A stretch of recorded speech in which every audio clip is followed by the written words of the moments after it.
నాకు 4 years బ్యాకే ఒక చెల్లి ఉండేది, చనిపోయింది. ఒక చండాలమైన ప్రశ్న అడుగుతాను, మొత్తం ఎంత సంపాదించావమ్మా దాని ద్వారా? రాఖీ కడదామని వెళ్తే నువ్వు నా ఇంట్లో అడుగు పెట్టద్దు, పెడితే కిరోసిన్ పోసుకొని చనిపోతానన్నారు సార్. పాము కాటుకి తండ్రి చనిపోయాడు, 2 సంవత్సరాలు తిరక్క ముందే తల్లి చనిపోయింది అనేటటువంటి మాట చెప్తున్నప్పుడు అమ్మ ఏమైనా కంటతడి పెట్టుకుంటుందేమో అని ఆలోచించాడు. మీ చెల్లి ఇలాంటి పనులు చేస్తుంది అని చెప్పారు. సొంత నా ఫ్రెండ్సే ఏరా దగ్గరుండి నువ్వు బిజినెస్ చేపిస్తున్నావా నీ చెల్లి చేత అని అడిగారు. ఏ అమ్మాయి ఏమైనా అబ్బాయిల గురించి పరితపించేటటువంటి మనస్తత్వమా? అబ్బాయిల వెనకట్లు పడి 10 రిలేషన్షిప్ పెట్టుకునే చెల్లి గురించి నువ్వు మాట్లాడుతున్నావు? అన్నయ్య సార్ మధ్యలో ఎవరు మాట్లాడొద్దు సార్, ప్లీజ్ సార్. నీ ఫోన్ పెట్టేసినా నేను నీ ఇంటికి వస్తా. తను తప్పు చేయలేదు, నన్ను చంపేసింది అంతే. చంపే అన్నయ్య, కానీ నేను ఇలా ఉండలేకపోతున్నాను అన్నయ్య. తన కన్నీటితో నీ కాళ్ళు కడుగుతోందమ్మా. మనోజ్ నీకు పుణ్యం ఉంటుందిరా తమ్ముడు. నేను ఒకే మాట నేను చెప్తున్నాను, ఒకే మాట. నీకన్నా పెద్దదానిగా నేను ఒక అక్కగా చెప్తున్నాను, విను మనోజ్. సాధారణంగా పెద్దవాళ్ళు ఒక సామెత చెప్తారు, ఈ రోజు పోతే రేపటికి రెండో రోజు అని. మేము ఇంతకు ముందు డీల్ చేసినటువంటి కేసెస్ లాంటిది కాదు. నాకు వద్దు సార్. మనోజ్ నేను వదలను. ఎక్కడ కూడా అమ్మాయి నీ గురించి ఒక్క డిస్రెస్పెక్ట్ఫుల్ వర్డ్ చెప్పలేదు తెలుసా? నన్ను క్షమించాలయ్య. మాట్లాడదు. ఇప్పుడు మీరు ఏం చేయాలనుకుంటున్నారో నాకు తెలియదు, కలపాలనుకుంటున్నారేమో నాకు తెలియదు.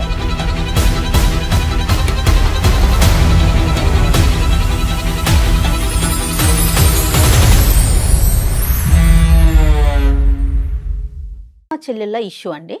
చెల్లి మనల్ని కాంటాక్ట్ చేసింది. ఒక 4 ఏళ్ల నుంచి వాళ్ళ అన్నయ్య తనతో మాట్లాడట్లా, కనీసం ఫోన్లో కూడా తను అంటే తిని ఈ అమ్మాయి నెంబర్ చూడగానే కట్ చేస్తున్నాడట. ఆ అమ్మాయి చాలా బాధపడుతోందండి. ఒక్కసారి మీరు మాట్లాడండి మేడం, కళ్యాణ్ గారితో మాట్లాడించండి, అన్నయ్య మనసు ఏమన్నా మారుతుందేమో అన్నట్టుగా తను మనకి మెయిల్ చేసింది. అమ్మాయి పేరు శ్వేత. ఓకేనా? కాల్ చేస్తానండి. ఇంకేం వివరాలు పెట్టలే కదమ్మా? అంటే కొంత పెట్టింది, అది నేను రివీల్ చేయటం కన్నా మీరు మాట్లాడితేనే బాగుంటుంది కళ్యాణ్ గారు. తప్పకుండా. హలో శ్వేత అండి. అవును మేడం, మీరెవరు? నేను జయానండి, అందమైన జీవితం ప్రోగ్రామ్ నుంచి కాల్ చేస్తా ఉన్నాను, సుమన్ టీవీ. నమస్తే మేడం. నమస్తే శ్వేత, బాగున్నావమ్మా? బాగున్నాను మేడం. ఓకే, నాతో పాటు డాక్టర్ కళ్యాణ్ చక్రవర్తి గారు కూడా ఉన్నారు. మరి నువ్వు మెయిల్లో పెట్టిన విషయం డీటెయిల్డ్గా డాక్టర్ గారికి చెప్పు. రైట్, ఒక్కసారి మాట్లాడతల్లి. శ్వేత, గుడ్ ఆఫ్టర్నూన్ అమ్మా. Good afternoon sir. చెప్పు నాన్న, సమస్య ఏంటి? ఏదో మీ బ్రదర్ గురించి ఏదో అని రాసావు సార్. యాక్చువల్లీ చిన్నప్పుడే మా నాన్న పొలం పనికి వెళ్తూ అక్కడ పాము కాటికి చనిపోయారు సార్. అప్పుడు అమ్మ అన్నయ్య నన్ను పెంచుతూ ఉన్నారు సార్. మా అమ్మ కూడా కొన్ని రోజులు మా నాన్న చనిపోయిన తర్వాత చనిపోయారు సార్. అయ్యో.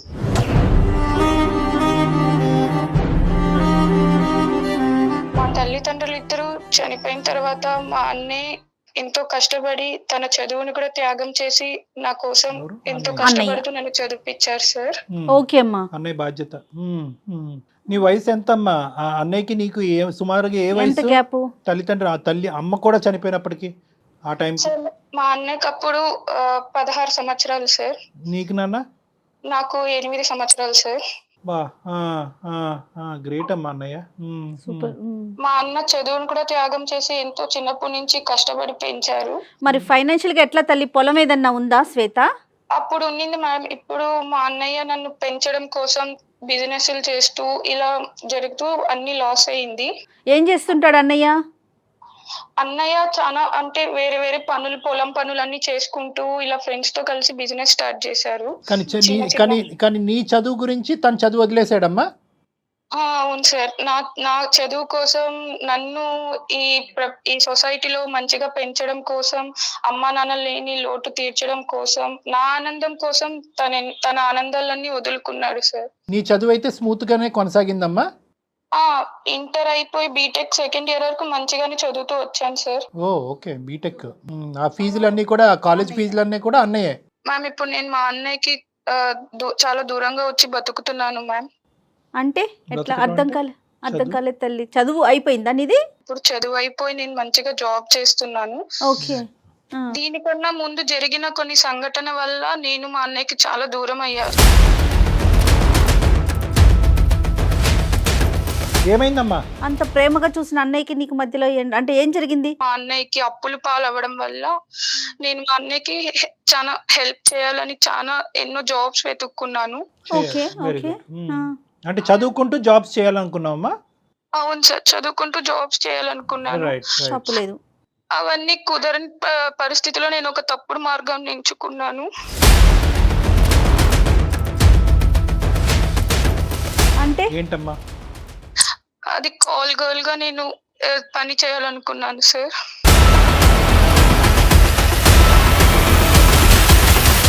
అదేంటమ్మా? కాల్ గర్ల్ గానా? ఎలా వచ్చింది నీకు ఐడియా? అంటే కొన్ని దాంట్లో ఇలాంటి పనులు చేస్తే త్వరగా అమౌంట్ సంపాదించవచ్చు, మా అన్నయ్యకి నేను అప్పులు అన్ని తీర్చేయచ్చు అనే ఒక దీంతో చేయాల్సి వచ్చింది. అలా చేస్తూ ఒకసారి మా అన్నయ్య వాళ్ళ ఫ్రెండ్స్ ఇలా బుక్ చేసుకోవడం ద్వారా మా అన్నయ్యకి తెలిసింది సార్.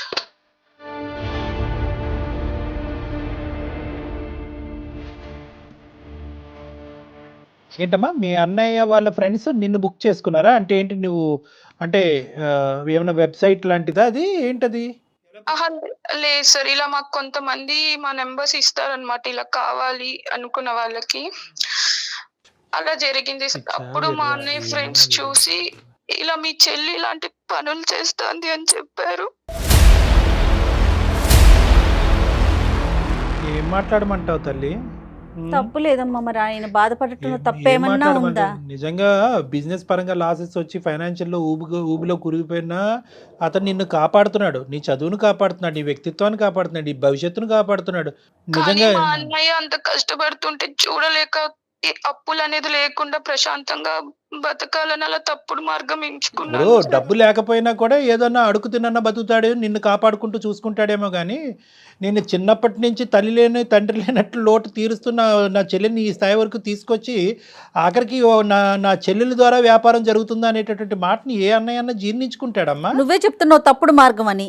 తెలిసి అంటే అంటే మీ కాలేజీలో ఆ మార్గంలో వెళ్ళిన వేరే అమ్మాయిలు ఉన్నారా? అలా ఏం లేదు సార్, నేనే ఇలా చేస్తే త్వరగా ఎలా అప్పులని వస్తుందమ్మా తీర్చేయచ్చు. ఆ ఐడియా? ఎలా వస్తుంది అంటే ఎక్కడన్నా విన్నావా నువ్వు? ఎవరన్నా ఫ్రెండ్స్ నిన్ను ప్రోత్సహించారా? ఒక చండాలమైన ప్రశ్న అడుగుతాను, మొత్తం ఎంత సంపాదించావమ్మా దాని ద్వారా? సరే ఇంకా నేను అది అడగను, నా ప్రశ్న నేను విరమించుకుంటాను. సో మీ ఫ్రెండ్స్కి తెలిసిన తర్వాత ఏం జరిగిందమ్మా? ఇలా వాళ్ళు మా అన్నయ్యకి ఫోన్ చేసి చెప్పారు సార్, మీ చెల్లెంటి ఇలాంటి పనులు చేస్తాంది, అసలు నువ్వెలా మీ చెల్లికి ఇలాంటి పనులు చేయడానికి ఆలోచిస్తున్నావు అని. అంటే నిన్ను చూసారమ్మా? నువ్వు వెళ్ళావా డైరెక్ట్గా వాళ్ళ రూమ్కి కానీ వాళ్ళ ప్లేస్కి కానీ వెళ్ళావా? అంటే వాళ్ళు ఫోన్ చేసినప్పుడు కొన్ని ఫొటోస్ పంపిస్తాం కదా సార్, అప్పుడు చూసి ఇలా జరిగింది. అప్పుడు నేనా కాదా అనుకొని వాళ్ళు కన్ఫర్మ్ చేసుకోవడానికి నేను ఉన్న ప్లేస్కి వచ్చున్నారు.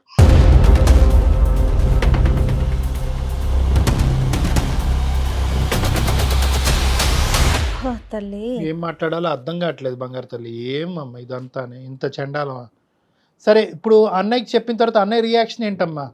అదే సార్, వాళ్ళ ఫ్రెండ్స్ వచ్చి నన్ను చూసి ఇలా మా అన్నయ్యకి ఫోన్ చేసి చెప్పారు, ఇవన్నీ నువ్వే చేపిస్తున్నావా లేదా మీ చెల్లె చేస్తాందా ఈ పనులు అని. అంతే కదా. అంతే at the end of the day అతని తల్లి ఒక తండ్రి అవటంతో నింద అతని మీద పడింది చూసావా? చూడండి. అతని తల్లి తండ్రి మీ అన్నయ్య నింద చూసావా? అరే నువ్వు ఫైనాన్షియల్ ఊబిలో కూరుకుపోవటం వల్ల నువ్వు ఇటువంటి వ్యాపారం నడిపిస్తున్నావు అని అడిగారు చూసావా? అంటే నిన్ను ఏ స్థాయిలో నమ్ముతున్నారో తప్పు మీ అన్నయ్య నెత్తి మీద వేశారు. మా అన్నయ్య వెంటనే ఫోన్ చేసి ఎక్కడున్నావు, ఏం చేస్తున్నావు అని అడిగారు సార్. కానీ నమ్ము ఉండడే మీ అన్నయ్య ఇలా ఫ్రెండ్స్ చెప్తుంటే? అదే సార్, నమ్మలేదు. కాకపోతే ఒక కన్ఫర్మేషన్ కోసం ఫోన్ చేశాను. నేను అదే టైంలో కాలేజ్ లో ఉన్నాను, ఇలా చదువుకుంటున్నాను అని చెప్పాను. అప్పుడు సడన్ గా వీడియో కాల్ చేయమంటే నేను చాలా సార్లు కట్ చేశాను సార్.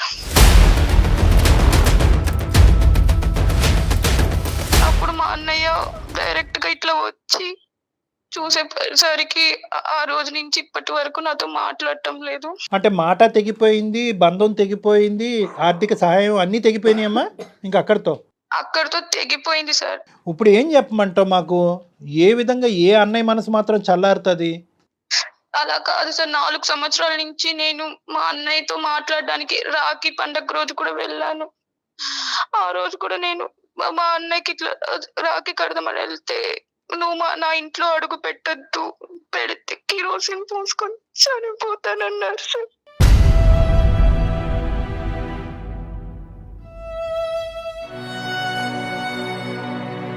పెళ్ళయిందమ్మా అన్నయ్యకి? ఇంకా అవ్వలేదు సార్, తెలియని వయసులో చేశాను సార్. No, no. కానీ ఇప్పుడు మా అది అన్నయ్య అమ్మా అది లేకపోతే తెలియని వయసు కాదమ్మా. నువ్వు అదే బీటెక్ చేయాలని తెలిసింది కదా నీకు. తెలియని వయసులో నువ్వు చేసినా ఏ పని చేయకూడదో ఆ పని చేసావు కదా తల్లి. దాన్ని అలా సమర్థించుకోకు.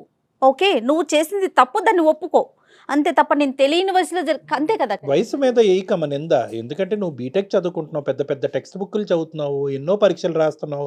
పోనీ ఏదో అది సాంప్రదాయంగా ఆ కాలేజ్ మొత్తం అంతా ఇదే పనిలో ఉన్నారంటే మేము అనుకోవచ్చు. కాదంట, నువ్వు ఒక్కదానివే నీకేదో సడన్గా ఒక ఐడియా వచ్చిందంట, ఈజీ మనీ కాస్ట్లీ మనీ అని అనుకున్నావు, దిగేవు. పోనీ ఒక్కసారి దిగిన తర్వాత తప్పు తెలుసుకుని చంపలేసుకుని ఈ చండాలని డబ్బులు నాకు వద్దు అని అనుకుంటే సరిపోయి ఉండేది. మీ అన్నయ్య ఫ్రెండ్స్కి దొరక్కపోతే ఇప్పటికీ కూడా నువ్వు ఇదే వ్యాపారంలో ఉండేదానివేమోగా. తప్పుగా అనుకోద్దామా నా మాటని. అలా కాదు సార్, మనీ వస్తే నేను మా అన్నయ్యకి హెల్ప్ గా నీ ఉంటాను. మనీ చల్లంగా ఉండే మనీ కోసం ఏం చేస్తారే తల్లి? ఎలాంటి పనులు చేస్తారు? అమ్మ నువ్వు డబ్బులు తీసుకెళ్ళి మీ అన్నయ్యని బిజినెస్ అనేటటువంటి ఒత్తిడిలోంచి బయట వేస్తావు, కానీ ఎక్కడి నుంచే డబ్బులు వచ్చినాయి అని చెప్పే ధైర్యం ఉందా నీకు? చెప్పగలుగుండేదానివా అప్పుడు అన్నయ్య ఈ పద్ధతుల ద్వారా నాకు ఈ డబ్బులు సంపాదించిందని? లేదు సార్, అంత ధైర్యం లేదు సార్. సరే, ఇప్పుడు మాకు చేయటానికి ఏంటమ్మా? అన్ని ప్రయత్నాలు జరిగినాయి, మీ అన్నయ్య చల్లబడట్లేదు, నాకు మళ్ళీ మా అన్నయ్యతో బాండింగ్ కావాలి అని నువ్వు మమ్మల్ని కోరుకుంటున్నావు. దానికి మేము మీ అన్నయ్యని సంప్రదించాలా? అవును సార్, ఒక్కసారి మా అన్నయ్యకి మీరు కాల్ చేసి మాట్లాడండి సార్ ప్లీజ్. అతను మాట్లాడకపోవచ్చు. ఏం కళ్యాణి గారు, ఆవిడ ఫోన్ ఎత్తదా? నువ్వు చేస్తావా తల్లి? ఫోన్ చేస్తావా శ్వేత? నా నెంబర్ తెలిస్తే అసలు మాట కట్ చేసేస్తారు మేడం. ఒక్కసారి నేను మీకు నెంబర్ పెట్టాను కదా మ్యామ్, దాంట్లో నుంచి మీరే ట్రై చేయండి ప్లీజ్ మ్యామ్. సరేనా, ట్రై చేస్తారు. కానీ కళ్యాణ్ గారు చెప్పండి, అంటే తను పాజిటివ్ గా తీసుకోవచ్చు, తీసుకోకపోవచ్చు. ఇప్పుడు ఏంటంటే 2 things అమ్మా. ఒకటి, అతను యాక్సెప్ట్ చేసి అన్ని అర్థం చేసుకుని దయదలిచి క్షమించి ముందుకు వస్తే అది ఒక ఎత్తు. నువ్వు అన్న కోరిక ఫలిస్తుంది, అందమైన జీవితం ద్వారా మీ అందరం చాలా హ్యాపీగా ఉంటాం. ఒకప్పుడు ఫలించకపోతే కనుక ఇప్పుడున్న పరిస్థితే కంటిన్యూ అవుతుంది. దానికి మించిన నష్టం అంటూ ఏమీ జరగదు. అంటే అతని పని అతను చూసుకుంటాడు, నీ పని నువ్వు చేసుకోవాలి. అర్థమైందమ్మా? అలా కాదు సార్, మీరే ఎలా అయినా మాట్లాడించారు. మా అన్నయ్య లేకపోతే నేను బ్రతుకున్న శవం లాగా oh no no no no, అది కాదులే అమ్మా. బేసికలీ ఏంటంటే ఒక్కొక్క వ్యక్తికి ఒక్కొక్క కష్టం ఉంటుందమ్మా, ఒక్కొక్క ఆలోచన శైలి ఉంటుంది. దాన్ని బలవంతంగా మనం ఉంచేసి అనేటటువంటి చేయకూడదు. ఇంకా నుంచి నా లైఫ్ లో ఎటువంటి మంచి శుభకార్యాలు జరగాలన్నా మా అన్న చేతుల మీద జరగాలి రైట్ సార్. రైట్, అదే అర్థమైంది అమ్మ. ఒక ఆడపిల్లకి అది మినిమం కోరిక. తల్లిదండ్రులు లేనప్పుడు అన్నయ్య ముందుకు రావాలి. ఆ అన్నయ్య మనసు కాస్త ఈ విధంగా గాయపడింది. చూద్దాం అమ్మ, మనం ఏ విధంగా దాన్ని రెక్టిఫై చేయగలమో చూద్దాము. ఒక ప్రయత్నం అయితే చేద్దాం.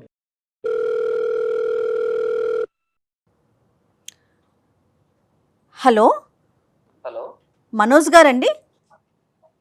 అవునండి, ఎవరు? నమస్తే అండి, నా పేరు జయ. నేను అందమైన జీవితం ప్రోగ్రాం నుంచి కాల్ చేస్తున్నాను. నాతో పాటు డాక్టర్ కళ్యాణ్ చక్రవర్తి గారు కూడా ఉన్నారు. ఓకే, నమస్కారం అండి. నమస్తే అండి. మీకు తెలియకుండా, అంటే మీ పర్మిషన్ లేకుండా మిమ్మల్ని నేను కాల్లోకి తీసుకున్నానండి. మీతో పాటుగా ఇప్పుడు కాన్ఫరెన్స్లో మీ సిస్టర్ శ్వేత కూడా ఉన్నారు. తను చాలా చాలా బాధతో, నాకు చనిపోవాలనిపిస్తోంది అన్న ఒక బాధతో మాకు మెయిల్ చేసింది. సో దాంతో ప్లీజ్ ఒక్క నిమిషం. నాకు 4 years బ్యాకే ఒక చెల్లి ఉండేది, చనిపోయింది.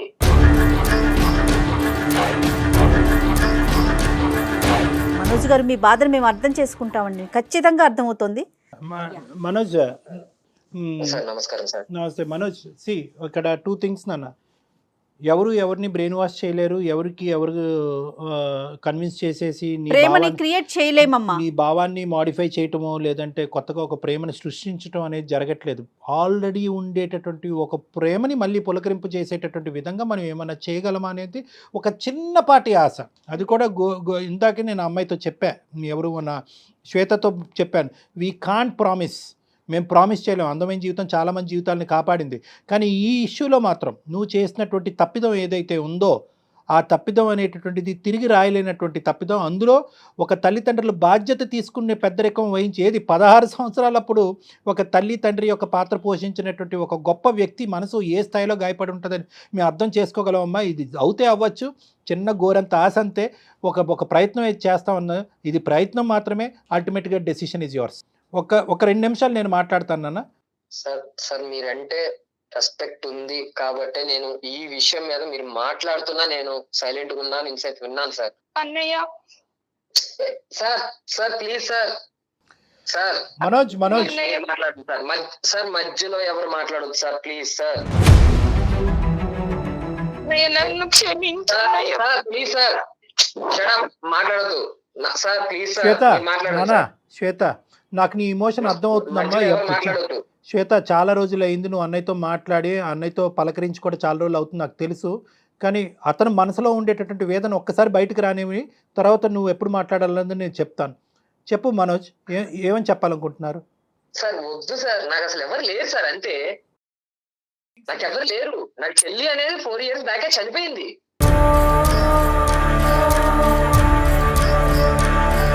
నాకు ఎవరు లేరు, నేను ఒంటరి వాడిని.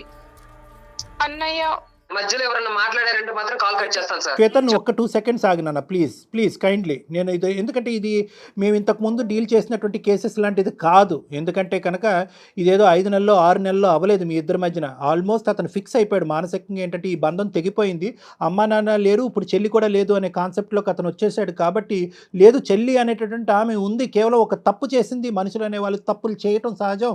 మానవతా దృక్పథంతో క్షమించడం అనేటటువంటిది కూడా ఇంపార్టెంట్ అనే అంశం అతని బ్రెయిన్లోకి వెళ్ళాలి అంటే ఒక్క 2 నిమిషాలు నేను అతనితో మాట్లాడాలమ్మా. Shweta please. Okay sir. Manoj, నేను ఒక కాన్సెప్ట్ మాట్లాడతాను. ఆ కాన్సెప్ట్ నీకు అర్థమవుతే ఓకే, వెల్ అండ్ గుడ్. కాకపోతే నాకు చెప్పినాను, అమ్మ నాన్న ఎక్కడ కూడా ఈ మొత్తం ప్రయాణంలో ఎక్కడ కూడా ఇందాక అమ్మాయి ఎక్స్ప్రెస్ చేస్తున్నప్పుడు, సార్ పాము కాటుకి తండ్రి చనిపోయాడు, 2 సంవత్సరాలు తిరక్క ముందే తల్లి చనిపోయింది అనేటటువంటి మాట చెప్తున్నప్పుడు ఆ అమ్మాయి ఏమైనా కంటతడి పెట్టుకుంటుందేమో అని ఆలోచించా, వినాలని అనుకున్నా, పెట్టుకోలే కంటతడి. ఎక్కడ ఎమోషన్ అవ్వాల తను. అంటే దాని అర్థం ఏంటంటే వాళ్ళు లేనటువంటి లోటుని అంత చక్కగా నువ్వు తీర్చేవు అనేటటువంటి దాని అర్థం అనమాట. ఎక్కడా కూడా అమ్మాయి నీ గురించి ఒక్క డిస్రెస్పెక్ట్ఫుల్ వర్డ్ చెప్పలేదు తెలుసా. తల్లిదండ్రులు లేనటువంటి లోటు తీర్చేవని అంది. ఆ అమ్మాయి గురించి నీ జీవితాన్నే త్యాగం చేసావు, నీ చదువునే ఆపుకుని అతి పిన్న వయసులో బిజినెస్లు చేసి బిజినెస్ సక్సెస్ అవ్వకపోతే ఒక బిజినెస్లోకి దుంకి ఫైనాన్షియల్గా ఇరుక్కుపోవడంతో అరే మా అన్న నన్ను ఇన్ని సంవత్సరాల పాటు నా గురించి బాధపడ్డాడు. ఏ పద్ధతిలో వెళ్ళింది నీ చెల్లి అనేది తర్వాత మాట్లాడుకుందాం, కానీ తన ఉద్దేశాన్ని ఈరోజు మనం అర్థం చేసుకుందాం. ఒక్కసారి 2 నిమిషాలు నా మాట విని మనోజ్. ఉద్దేశం ఒక్కటే చూద్దాం. కాన్సెప్ట్ ఇందాక నుంచి కాన్సెప్ట్ అంటున్నాను కదా. కాన్సెప్ట్ ఏంటంటే ఉద్దేశం. అరే ఇన్ని రోజులు బట్టి అన్ని త్యాగం చేసి కష్టపడేటటువంటి నా అన్నయ్యకి నేను ఏమీ చేయలేనా? అప్పుల భారాన్ని కూరుకుపోయి నేను చనిపోవాలి, నేను ఉరి తీసుకుని చచ్చిపోవాలి, బతకలేను అనేటటువంటి అన్నయ్యకి ఒక జీవనాధారం పోయాలి అనేటటువంటి ఒక పెద్ద ఉద్దేశంతో ఒక చెల్లి చేసిన మనోజ్, ఒక చెల్లి చేసినటువంటి తప్పులు చేస్తావు నాన్న, నేను చేస్తాను తప్పులు, నువ్వు చేస్తావు తప్పులు, ఈ అమ్మాయి చేస్తుంది తప్పు, ఆ తప్పు చేసి రియలైజ్ అయిందా లేదా? తను తప్పు చేయలేదు, నన్ను చంపేసింది అంతే.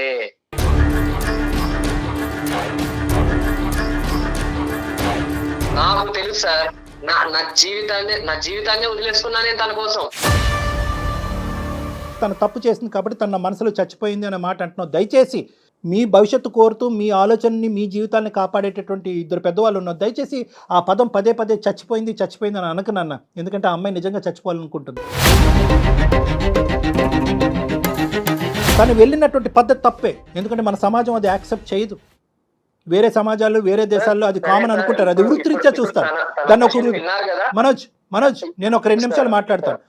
వాళ్ళు ఒక వృత్తిగా దీన్ని ఒక సాంప్రదాయబద్ధంగా మనం దీన్ని అంగీకరించాం, దాన్ని ఒక వృత్తిగా తీసుకునేటటువంటి దేశాలు కూడా ఉన్నాయి. సరే ఆ దేశాల గురించి మనం ఎందుకండి, ఇక్కడ పుట్టి పెరిగిన వాళ్ళు మన కల్చర్ గురించి మనం మాట్లాడుకోవాలి అంటే కనుక ఈరోజు ఆ అమ్మాయి అన్ని విధాలుగా ఒక ఇరుకున పడింది. కాలేజ్ ఫీజులు కట్టాలి, అన్నయ్య ఏమొచ్చి అవస్థలు పడుతున్నాడు ఆ అకాడమిక్స్ కంటిన్యూ చేయడం గురించి. బాధను చెప్పుకోవటానికి తల్లిదండ్రులు లేరు, తల్లిదండ్రులు చనిపోయారు, అన్నయ్య బాధ చూడలేకపోయింది. ఈ పద్ధతిలో నేను వెళ్తున్నానని అంటే కనుక ఏ అన్నయ్య ఒప్పుకోవడానికి తనకు తెలుసు. కానీ అప్పులు తీరుతాయి, అప్పులు తీరితే కనుక అన్నయ్యని సేవ్ చేస్తాను అనేటటువంటి ఒకే ఒక ఆలోచన, ఒకే ఒక ప్రేమ, ఒకే ఒక దృక్పథంతో నేను ఖండిస్తున్నాను నాన్న. ఈ సమాజంలో పుట్టి పెరిగేటటువంటి ప్రతి మగాడు అన్నయ్య అనుకునేవాడు, ఒక తండ్రి అనుకునేవాడు, ఎవడైనా కూడా వాళ్ళ కూతురు కానీ ఒక చెల్లి కానీ తప్పు చేస్తే కనుక ప్రతి వాళ్ళు ఖండిస్తారు, ఎవరు ఖండించరు. నువ్వు చేసినటువంటిది కొత్తదనం ఏంటి, వేరే వాళ్ళు చేయనటువంటిది ఏంటి? కరెక్టే, నీ మనసు గాయపడింది, అమ్మాయి వెళ్ళిన పద్ధతి తప్పే, రియలైజ్ అయ్యిందా లేదా? ఇప్పుడు ఆ అమ్మాయి పద్ధతిగా బతుకుతుంది, అప్పుడు చేసినటువంటి పాపానికి ఈరోజు ఇప్పటికీ చంపలేసుకుంటుంది. కానీ ఇప్పటికీ కూడా ఒకే ఆశ, ఒకే ఆలోచన, ఒకే కోరికతో బతుకుతుంది. ఏ రోజైనా కూడా మా అన్నయ్య నా దగ్గరికి వచ్చి నన్ను కాపాడుతాడన్న ఉద్దేశంతో తప్ప. సార్ చెప్పారు కదా, ఒక్కసారి నా బాధ వినండి సార్. చిన్నప్పటి నుంచి పొరపాటు కూడా అమ్మా నాన్న లేరు అనేది కొంచెం కూడా కలిగించకుండా పెంచాలి అనే ఉద్దేశంతో నా జీవితాన్ని కూడా వదిలేసుకున్నా నేను. అది తల్లిదండ్రులు లేకుండా ఒక ఆడపిల్లని పెంచడం ఎంత కష్టమో మాకు తెలుసమ్మా మనోజ్, మాకు తెలుసు, మేము అర్థం చేసుకుంటున్నాం దాన్ని. ఆ అమ్మాయి కూడా అర్థం చేసుకుంది. ఇప్పుడు మేడం వినండి, శ్వేత కూడా అర్థం చేసుకుంది మనోజ్. అక్కడ ఇంకోటి ఎంత ఇక్కడ చూసుకున్నానో బయట సమాజంలో కూడా పేరెంట్స్ లేకపోయినా అరే ఏం బతుకుతున్నారా ఈ ఇల్లు అని అనిపించుకోవాలని తను చదువుకుంటే మంచిగా సెటిల్ అయితే అంటే ఇక్కడ తను సెటిల్ అయిందంటే నేను హ్యాపీగా ఉన్నట్టే. ఇంకా అలాంటిది సొంత నా ఫ్రెండ్సే ఏరా దగ్గరుండి నువ్వు బిజినెస్ చేపిస్తున్నావా నీ చెల్లి చేత అని అడిగారు.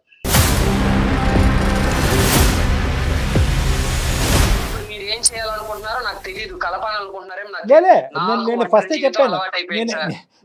ఒంటరి జీవితం అలవాటు అయిపోయింది, నమ్మకం లేదు. కమింగ్ టు ద పాయింట్, నువ్వు కూడా ఎంత క్షోభలో ఉండుంటావు. ఎందుకంటే అల్లారు ముద్దుగా పెంచుకున్నటువంటి నీ చెల్లెల్ని ఆల్మోస్ట్ నీ కూతురు చెల్లెలు తల్లి అన్ని అమ్మాయి అనుకున్నట్టుగా ఒక ఆడదానికి చూసుకున్నావు.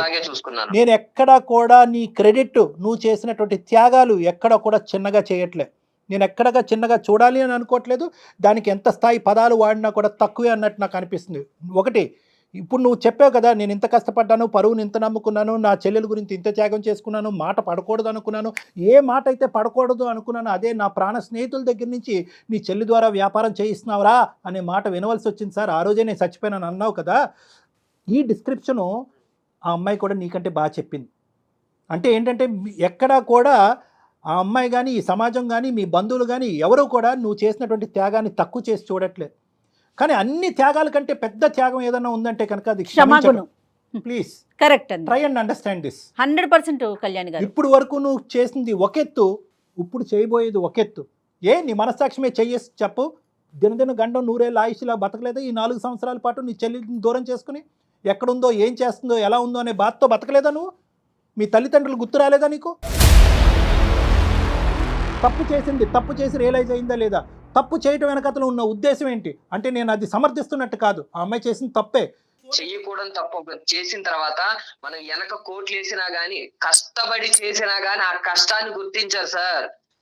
ఇది అలాగే వచ్చిందని అంటారు. సమాజం కోసం తన ఆలోచన అంతా సమాజం కోసం, పరువు పోయిందనే ఆలోచిస్తున్నాడు. నా కోసం మీరు ఇంత ప్రయత్నిస్తున్నారు, నేను కాదన్నా సార్, కాకపోతే నాకు వద్దు సార్. నేను వదలను మనోజ్, నేను వదలను. ఫ్రెండ్స్ లో చూపించుకోలేక ప్లేస్ లో నేను అక్కడ ఉండట్లేదు సార్. నేను ఫోన్ పెట్టేసినా నేను నీ ఇంటికి వస్తా. ఎందుకు అంటే కనుక ఇక్కడ సమన్వయం ఏదన్నా ఒక చక్కటి న్యాయం, దైవ న్యాయం ఏదన్నా, దేవుడు కూడా కావాలనుకునేటువంటి న్యాయం ఏదన్నా ఉందంటే కనుక మీ అన్న చెల్లెలు బంధం ఉండాలి. ఎందుకంటే ఈ ప్రపంచంలో నీకే అమ్మాయి తప్ప ఎవరు లేరు, ఆ అమ్మాయికి నువ్వు తప్ప ఎవరు లేరు. మిమ్మల్ని ఇద్దరిని కలపకపోతే కనుక మా ప్రోగ్రామ్ వేస్ట్. నిజంగా నేను చెప్తున్నాను ఈరోజు ఈ మాట. మీరు వస్తానంటున్నారు, హ్యాపీగా రిసీవ్ చేసుకుంటా. థ్యాంక్ యూ సో మచ్ అండి, మమ్మల్ని రిసీవ్ చేసుకుంటున్నందుకు thank you so much. But మీరు సమాజం కోసం ఆలోచిస్తున్నారా, లేకపోతే మీ మనసుకు పడ్డ గాయం కోసం ఆలోచిస్తున్నారా? సమాజం ఎలా తీసుకుంటుందో, ఈ డబ్బు సంపాదన అంతా కూడా అలానే వచ్చింది అని ఆలోచిస్తున్నారా? అనుకుంటదని ఇప్పుడైతే మెంటల్ గా నాకు ఎవరు లేరు, నేను ఒంటరి వాడిని అని ఫిక్స్ అయిపోయాను మేడం. నాకు వద్దు మేడం ఇప్పుడు ఈ టైంలో మళ్ళీ. తమ్ముడు నా మాట వినరా బాబు. తమ్ముడు మనోజ్, నీకు పుణ్యం ఉంటుందిరా తమ్ముడు. నేను ఒకే మాట నేను చెప్తున్నాను, ఒకే మాట. ఒక 2 నిమిషాలు ఇప్పుడు వరకు మాట్లాడనివ్వద్దు అనేటటువంటి మీ చెల్లిని మాట్లాడిని. అట్లీస్ట్ తన మనోవేదన ఇప్పుడు వచ్చి ఎవరికి చెప్పుకునే సబ్జెక్ట్ కాదు ఇది. నో నువ్వు అలా అనకూడదు. నీ చెల్లెలు ఇప్పుడు వరకు తను తప్పును తెలుసుకుంది, ప్రతిరోజు బాధపడుతూనే ఉంది. ఈరోజు కష్టపడి ఒక చక్కటి ఉద్యోగం చేసుకుంటూ తన కాలమే తను నిలబడింది. ఆ ఆలోచన గురించి పదే పదే ఆలోచిస్తూ ప్రతి క్షణం ఏ రోజైనా, ఈ రోజైనా, రేపైనా, ఎప్పటికైనా కూడా నా అన్నయ్య నా దగ్గరికి వస్తాడని ఆశతో బతికేటటువంటి అమ్మాయిని కేవలం ఒక 2 నిమిషాలు మాట్లాడిన వాళ్ళ నీలో ఒక మానవత్వం ఉందిగా. ప్లీజ్ అమ్మాయిని ఒకసారి మాట్లాడి. నీకన్నా పెద్దదానిగా నేను ఒక అక్కగా చెప్తున్నాను విను మనోజ్. సాధారణంగా పెద్దవాళ్ళు ఒక సామెత చెప్తారు, ఈ రోజు పోతే రేపటికి రెండో రోజు అని. వినే ఉంటావు నువ్వు కూడా, ఆ బాధను కూడా ఫేస్ చేసావు. రేపటి గురించి కాదు, దయచేసి దీన్ని మనసులో పెట్టుకో. నేను ఎందుకు చెప్తున్నానో ఒక్కసారి విను.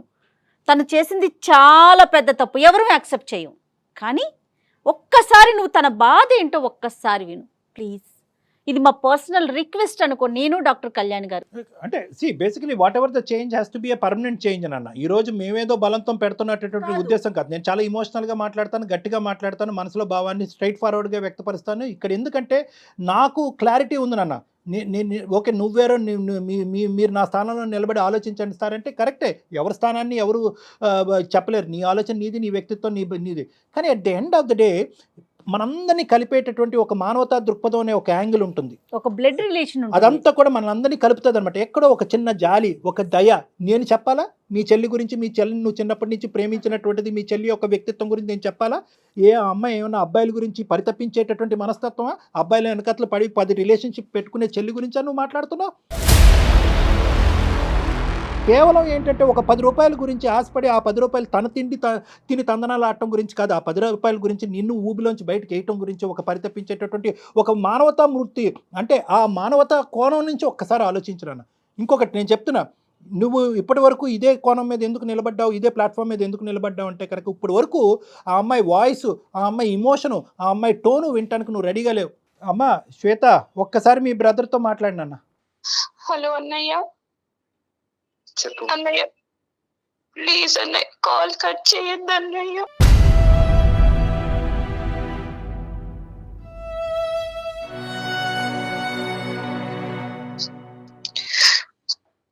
నాకు మాట్లాడడం లేదు అన్నయ్య. నానొద్దు అన్నయ్య ప్లీజ్ అన్నయ్య. నేను చేసింది చాలా పెద్ద పాపం. కష్టపడి చదువుకొని ఇప్పుడు నేను ఒక మంచి ఉద్యోగం చేస్తున్నాను. కాదు, నేను నిన్ను అంత బాగా చూసుకున్నాను, అసలు ఎలా చేయాలనిపించింది అసలు నీకు? నువ్వు కష్టపడు. కనీసం నేను గుర్తు రాలేదు ఆ టైంలో. అన్నయ్య నీకు సహాయం చేయడం కోసమే చేశాను. ఏంటి ఆ పాపిష్టి డబ్బుతోనా? ఆ పాపిష్టి డబ్బులు ఏం చేసుకోవాలి? తప్పైపోయింది అన్నయ్య, ఇప్పుడు కన్నా క్షమించు ప్లీజ్. తన కన్నీటితో నీ కాళ్ళు కడుగుతోందమ్మా. మనోజ్ ప్లీజ్ ఒక్కసారి ఆలోచించు. నువ్వు అసలు డాక్టర్ గారు అన్నట్లుగా మేమెవరో మీ ఇద్దరి మధ్యలో, అన్నా చెల్లెల మధ్యలో చెల్లి గురించి చెప్తానుకో, లేకపోతే అన్న గురించి చెప్తాకో, మేమెవరు అమ్మా? దెబ్బ తగిలితేనే తట్టుకోలేను అలా ఊహించుకొని నీ బాధ తప్పే లేదు అసలు. అన్నయ్య ప్లీజ్ అన్నయ్య, ఒక్కసారి క్షమించన్నయ్య. సుమన్ టీవీలో మీ పర్సనల్ అండ్ బిజినెస్ ప్రమోషన్స్ కోసం కింది నెంబర్కి కాంటాక్ట్ చేయండి.